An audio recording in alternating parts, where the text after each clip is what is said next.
बिस्मिल्लाहिर्रहमानिर्रहीम। अस्सलाम वालेकुम फ्रेंड्स, कैसे हैं आप सब लोग। आप देख रहे हैं चैनल मरीम रज़ा और मैं आपको अपने चैनल मरीम रज़ा वन में खुशामदीद कहती हूँ। तो आज मैं इस्लामी टॉपिक पर आपके साथ तकवा की फजीलत और इसके अहकामात के बारे में वीडियो लेके आई हूँ कि तकवा किसे कहते हैं और ये क्या होता है। तो चलिए स्टार्ट करते हैं वीडियो को। कुरान में है, जो शख्स तकवा इख्तियार करे तो अल्लाह इसके लिए हर मुसीबत और परेशानी से निकलने की सबील निकाल देता है। मतलब कि जो तकवा इख्तियार करता है अल्लाह ताला उससे हर मुश्किलात परेशानी ख़त्म करता है। तकवा के मायने देख लें कि तकवा के लफ्ज़ी मायने हैं डरना, बचना, परहेज़गारी इख्तियार करना। इस्लाम में इससे मुराद अल्लाह का खौफ और गुनाहों से बचने की कोशिश करना है।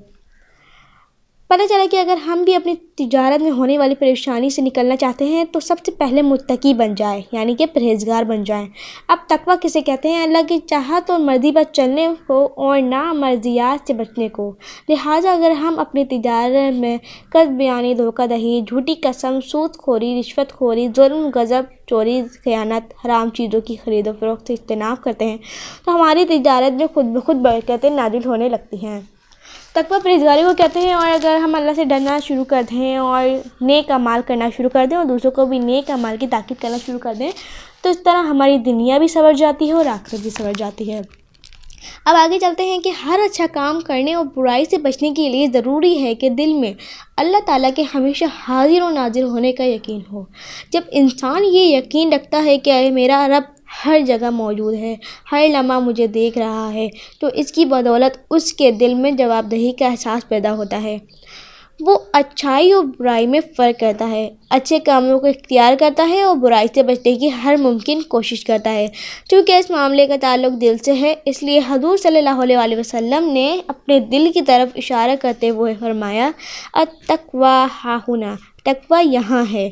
कुरान पाक में बिल्कुल आगाज़ ही में हिदायत हासिल करने वालों की पहली शर्त ये बताई गई है कि वो तक़वा की सिफ़त रखते हों।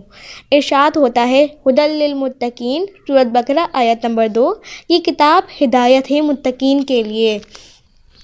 अब आपको मैं एक वाक़या सुनाती हूँ। एक सहाबी है, एक मरतबा हज़रत उमर फ़ारूक रज़ियल्लाहु ताला अन्हु ने एक बुलंद मरतबा सहाबी हज़रत उब्बी बिन काब से तकवा की हकीकत दरियाफ़्त की तो इन्होंने फरमाया, क्या आप कभी कांटों भरे रास्ते पर चले हैं?